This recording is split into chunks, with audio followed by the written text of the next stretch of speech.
All right. Well, hi, everybody. Thank you for taking the opportunity to join us today.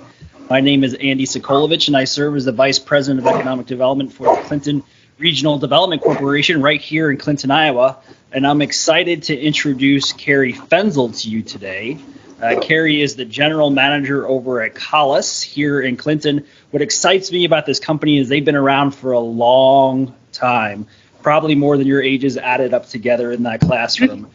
So I'm going to go ahead and be quiet, and I ask you guys just to pay attention to Cari as she shares information about what Collis does, the career opportunities they have available, a little bit of her background, and then at the end, we'll ask some questions. So Cari, I'll turn it over to you. Thank you so much for doing this. Thank you, Andy. Good morning, everybody. Happy Tuesday. First and foremost, thank you so much for inviting me into your classroom today. I'm really happy to be here. You know, October is an important month for us because it's Manufacturing Awareness Month. So I get the opportunity to share with all of you some of my experiences here with Collis. I'm going to tell you a little bit about our company and then tell you why I think it's important that all of you start thinking about manufacturing and how it impacts your life currently as well as maybe in the future as you start to make career decisions and career paths to determine maybe if manufacturing is a good fit for you. So as Andy said, Collis has been a part of this community for over 100 years. If you have, which I know all of you do, a refrigerator in your home, it's likely that Collis could have very well made something that goes into that refrigerator where you keep all your food. So we are a company that makes refrigerator baskets and shelves, and they also go into the freezers as well. And then we also started doing business on the glass side of the world about 8 years ago. So we also make glass shelves and also laundry lids. So again, as I said before, if you have a washing machine, a refrigerator, or a freezer in your home, chances are very likely that part of that was made right here in Clinton, Iowa. We've been here a long, long time. We're proud to be a part of this community. And part of that comes from just having the ability to interact with all of you just like this in an atmosphere like this. I know it's kind of strange because we're doing this all over the camera and such, but you know, that kind of goes hand in hand with manufacturing because believe it or not, the backbone for manufacturing is technology. And I'll share some of that with you guys here in just a bit, but I kind of wanted to give you an idea. I'm going to try and do a little show and tell. Hopefully you guys can see this good enough, but you know, where our product starts is right here. This thin little wire. Wire comes to us on big coils, rounded coils, and we take that wire and we cut it to different lengths and dimensions as far as how big it is, and we turn it into things like this, which is a shelf that goes into a refrigerator. And if you think about if you go home tonight and look at your refrigerator, look at your shelf, because it's going to be something either like this or like I was talking about, we also make glass. It'll be something like this, which as you can see, this is a lot bigger. So it goes into a different kind of refrigerator. But everything on this and everything on this is what we produce right here at Collis. We have 2 different buildings that we produce all of our products at. And we have right about 250 employees, so that's a lot of folks that come in every day, 3 different shifts a day to make all of these parts. Now, we also, in addition to our wire and glass, we also have a powder coat process, which is a painting process.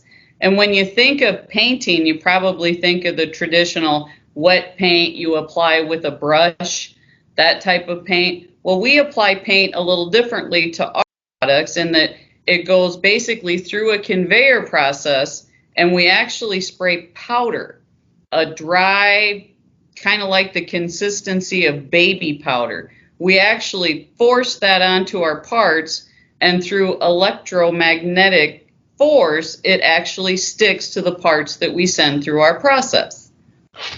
So I'll show you here real quick. So it starts as a bare metal piece that's gray, black, like you would think, and then it comes out to this really nice, white, even surface. So I encourage all of you to go home tonight and look in your refrigerator and look in your freezer and see what's in there as far as what's holding all your food. Now, as far as why I considered manufacturing myself as a personal choice for employment is because I look at it this way: manufacturing is going to provide something that everyone needs. And again, it kind of goes back to what I was saying earlier, that it really is the backbone and the foundation of everything that we do. And to be a part of that is really exciting. The next reason why I chose manufacturing is because it's a very challenging environment. As you can imagine, there are several different processes that come into play in all aspects of manufacturing. With every one of those processes comes a lot of challenge. So I get the opportunity to attempt to work with all of those challenges to make an end product that goes to our customers. And lastly, something that I also talked about earlier was the technology that's involved. You'd be amazed at the technology that goes behind figuring out how to take this single piece of wire and create all the different sizes and shapes and forms that we make for all of those different processes. So from a technology standpoint, it comes down to a lot of engineering, because there's always size things to take into consideration, the dimensional as far as how big this wire is, both in length and as well as diameter. So it's just really, I think a lot of people, when they think about manufacturing, don't understand the technology and the engineering that's involved in that. And lastly, there is a tremendous amount of opportunity associated in manufacturing. You always have the ability to learn. You always have the ability to work hands-on with the product as well as our customers. You get an opportunity to travel.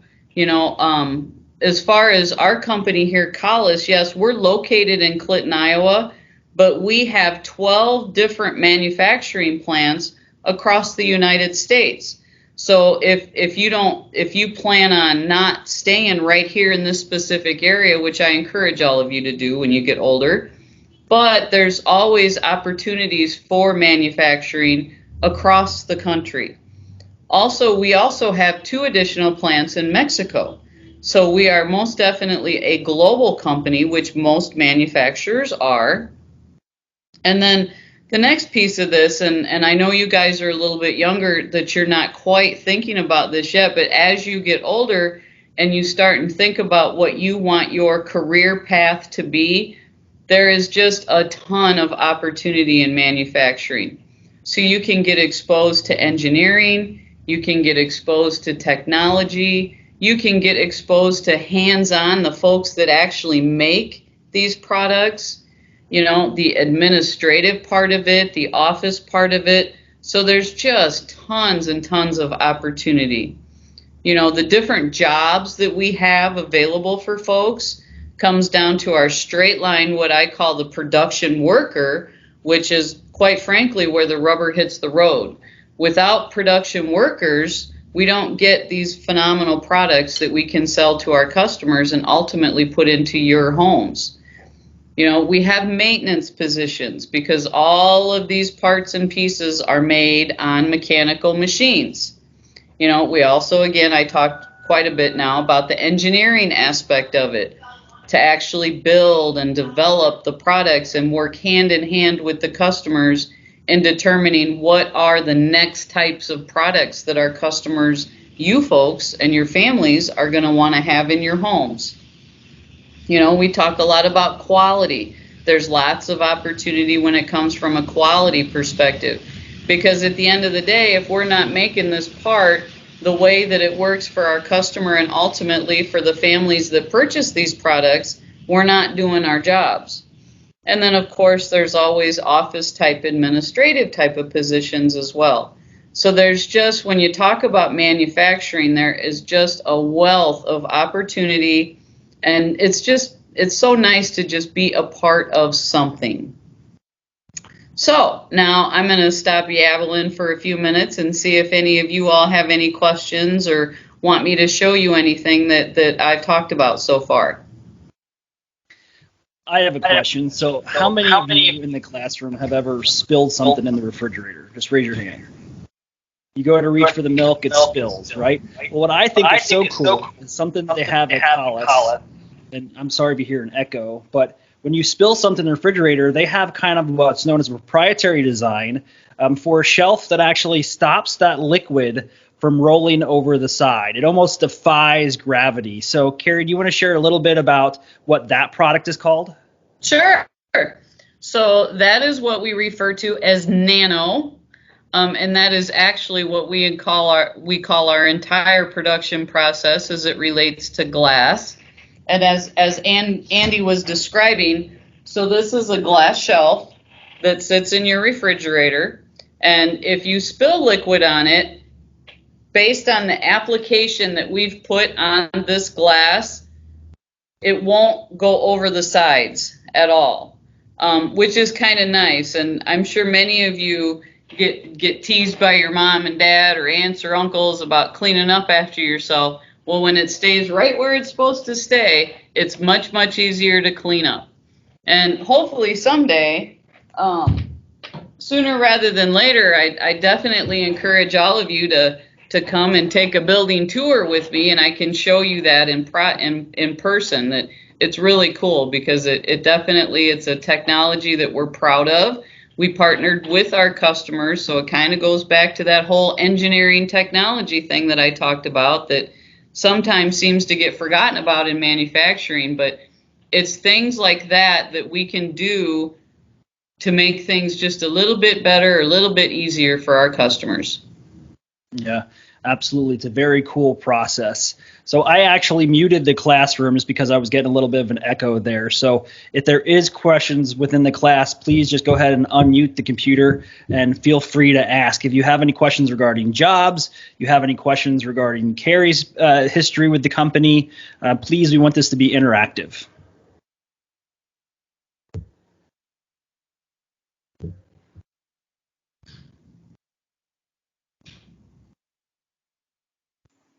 So my students don't, but one of the questions I was kind of thinking of, since you have talked about all the different aspects, like the engineering, the design, the actual people who are working on the line, and you have maintenance, and then like office staff or whatever else. What is kind of the breakdown of like production to those other elements of the company? Like how many typically people work on that production line? I know you have multiple shifts in that, but of that 200 plus employees, how many break down to be that demographic?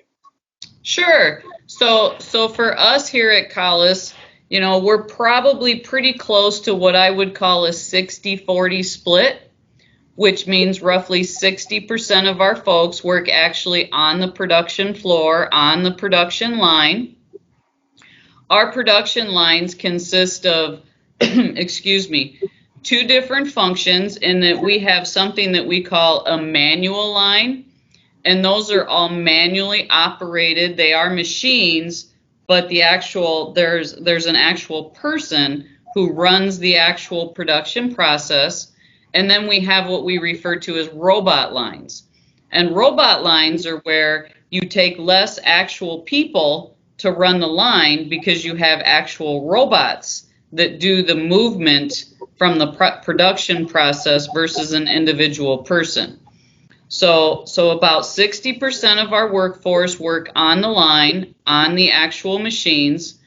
of those 60%, about 20% of those are robot lines. The robot lines run at obviously an extremely high pace, so their output is higher.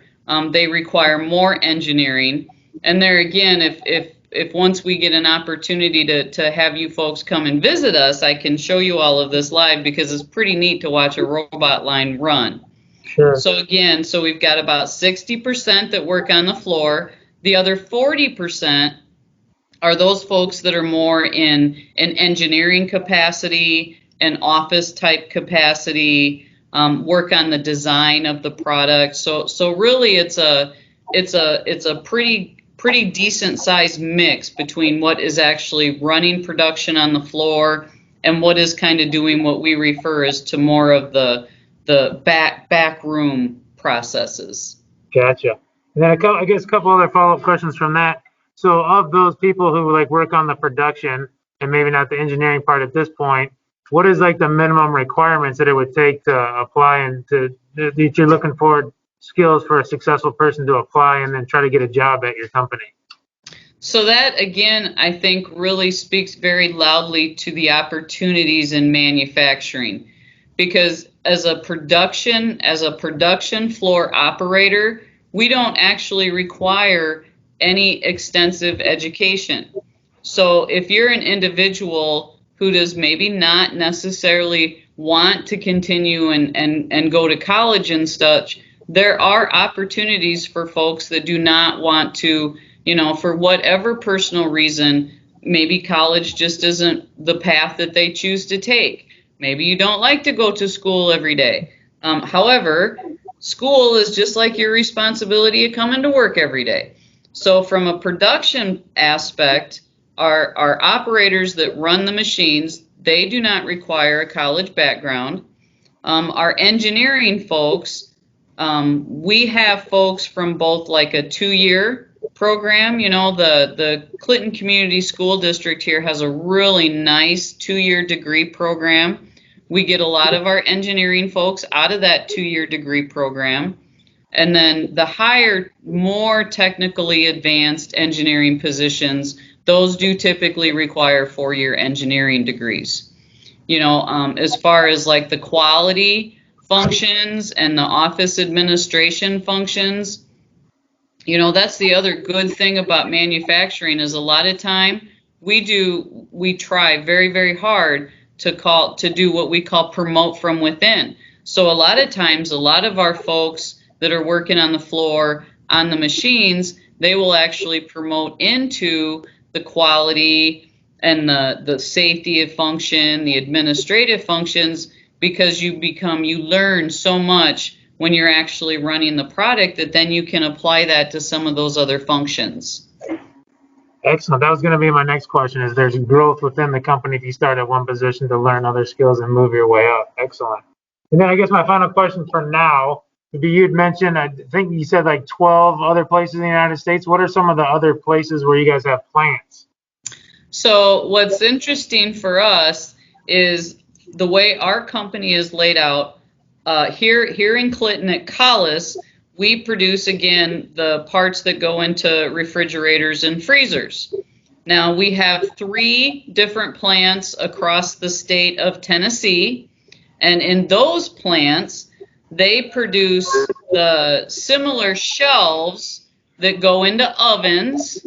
So like when the wire shelf that you're putting your frozen pizza on when you cook something in the oven, that was likely made by one of our plants in Tennessee. They go through a different painting process because it has to sustain such heat as being in an oven. So that's why we produce them at a different facility than here. And then at another plant in Tennessee, we make the wire guards that go around air conditioning units. So if you have an air conditioner at home, either a window unit or a central air unit, the guarding that goes around the actual air conditioner itself, we make those in our Tennessee plants. And then lastly, we've got 2 plants in Pennsylvania, and they actually make our wire that we use both here, this little skinny guy here. They make our wire both for the plants that we make products for here at Collis and in the Tennessee plants. And then in our 2 Mexico plants, they kind of do a hybrid. They're kind of our backup so that when we have issues with our plants here, we have another source so that way we continue to supply our customers. So in Mexico, they make the same refrigerator basket shelves, oven wire racks, and the air conditioning units, as well as the glass shelves, but they just do it on a much smaller scale, and we utilize the offshore Mexico plants more as like a backup to our primary function. Gotcha. Okay. And then one last thing, we also have a plant in Oklahoma, and they make what we call counterweights. And those are basically cement blocks that go inside of your oven so that your oven doesn't tip over when you open the oven door. And it also goes into the washer machine, so that way, like if you're ever doing laundry and your washer spins out of control, kind of goes what we call off balance, we make the cement weights that go inside of the washing machine to keep it so that it doesn't shake its way out of your house. Mm-hmm. Perfect. Sir, any additional questions? You guys have any other questions? Jordan, you have questions?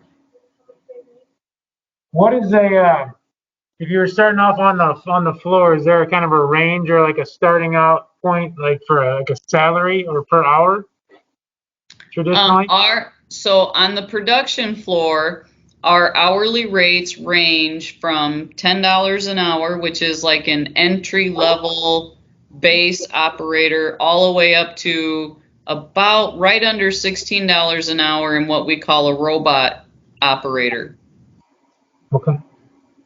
Nice. That's a good range. Thank you. Any other questions, guys? Good question, Jordan. Yeah, another one? How many, of the same, I don't know how to explain it. How many of the same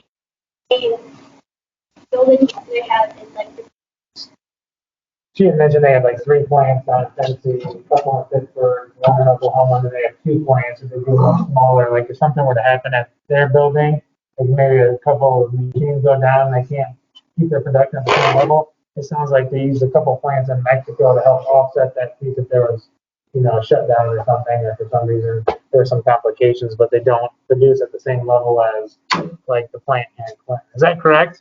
That is correct. And just for a point of reference, this is an astounding number, and it's hard to believe, but every single day we produce roughly 25,000 parts. What? Yes, it's hard to believe, isn't it? And like I said, I'll be really excited if once things calm down from the COVID infection situation that we're all in, that I would love to have you come and tour our plant, because you'll be amazed. 25,000 pieces go out of our plant every single day, and those are completed parts. When I first came to work here and I took a plant tour, I'm walking through, I'm looking at all of these wire baskets and shelves. I'm like, who's buying all these refrigerators? But yeah, so every day, 5 days a week, we put about 25,000 parts out of this plant. That's a lot of plants. That is amazing. Yeah, I was trying to think about that too. So like a part meaning like a shelf would be 1 part? Yep. Okay. Yeah, because I'm trying to think when I go. This is counted, even though this shelf in and of itself started out as every single individual wire. This was all started with this one little piece of wire. And when I say 25,000, I mean 25,000 of these. Yeah. This is what goes out of our plant every single day. That's amazing. Yeah, it's very impressive. And that's why I think it's so important that we know what's made in the Clinton region. A few years ago, we made a video called Made in the Clinton region, and we asked students approximately your age, what's made here in Clinton? And they said, corn. Really? And that's the only response they had was corn. They were aware of that. And yes, we have Archer Daniels Midland, a big producer of high fructose corn syrup and lots of other ingredients out of corn. But we also have hundreds of other businesses that are manufacturing products right here in the Clinton region. So you should be proud of your hometown because we've been able to be successful at manufacturing for decades. That's amazing. Any other questions, guys? Okay. Thank you. Yes, you have a question? Like in between, like get breaks, like in between, like in between each, like. Like if you're working X number of hours, you get a break, you're asking? Is that what you're asking? Yeah. What is a traditional shift for your employees? Because I think you mentioned you have 3 shifts, 5 days a week? Yep. So we're kind of unique because some of the other manufacturing operations here in the local area, they work 10-hour or 12-hour shifts, whereas we still work a standard 8-hour shift. So you come to work, you're going to come to work and then you're going to get your first break at roughly 2 hours. So you're going to come in, you're going to work for 2 hours, and then you're going to take a break. And then you're going to come back to work and work for another hour and a half, and then you're going to have a lunch break, and then you're going to come back from lunch, work another 2 hours, and get another break. So you're going to end up with three break periods during that 8-hour shift. And like for us, our day shift starts at 7 o'clock in the morning, and we're done at 3 o'clock in the afternoon. Our second shift runs at 3 o'clock in the afternoon until 11 o'clock at night. And then our third shift runs 11 o'clock at night until 7 o'clock the next morning. What? Yeah, guys, that's pretty common in those sorts of things. Because I think like when we're in school and as teachers and whatnot, we work during the day and then have our evenings off generally. But to produce the 25,000 products, items in a day, you got to have multiple shifts and all those sorts of things. And so some people, they have things they want to do during the day, whatever else, so they prefer to work at night. There's some people who want to work in the day, so they have the evening free. So it gives you flexibility, so you're not locked into that saying, I can only work 7 to 3. What if I have other things going on? I really like this company and I want to work, but that doesn't work for my lifestyle. So then you can work that intermediate 3 to 11, or you might have other stuff that you need to do during the day and still need to work. You can work in the evening up through the morning. So it just gives you a lot of flexibility to be able to still work in the field that you like. And that's going to be the requirements to help produce. Because there's no way you can produce 25,000 items a day if you didn't have multiple shifts and that many employees. It could be great, but that would be hard to do. And I'm sure it's, hard to do. Kind of how they do it now. Okay. That's a great question, How old Jordan. do you have to be like to start that job? Do you have to be 18 to start Yes, on the floor? Yes, you do have to be 18 years old, and part of the reason why we hold that age requirement is because we are working with a lot of heavy machinery, and it's not, it's not a very clean environment. It's definitely an industrial environment, so you do have to be 18. Okay. I kind of figured. Jordan, you got another question? Asthma stuff, would you be good for that job? Like asthma, if you have like asthma and stuff like that? Would that be he's asking if you're asthmatic, if that would be a deterrent to work, since you mentioned it's not necessarily the most clean environment, it's industrial. Would that be a deterrent for people to be able to work there? We take safety. Safety is our number one priority. And I think if you heard from other manufacturers in the area, they're going to tell you the same thing. Our goal every single day is to make sure our employees go home the same way that they came to work, with no injuries. Second to that is our overall environment. We have to be stewards of what we're putting into our environment, both for our current lives as well as our future lives. You folks growing up, your children when you have children. So we make sure that why, yes, we work in a dirty environment. We take every step that we need to take to make sure that it's safe, both for our employees and our environment. Excellent. Okay, that's a good question though, Jordan. Yeah. Okay. Um, You have another one? you have one? Okay.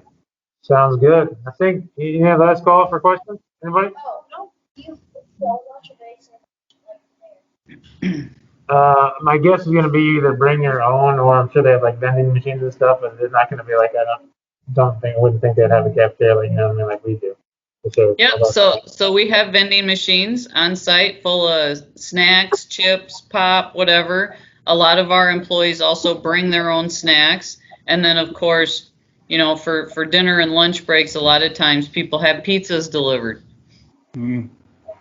Very nice, very nice. Okay. Well, very good. We're going to let Cari get back to running the plant, but I want to thank her Thanks, so Cari. much for taking the opportunity to speak with you guys today. I want to thank you, the students, for sitting there and listening. So consider manufacturing as a career as you move through high school and eventually graduate. There's plenty of opportunities right here in the greater Clinton region.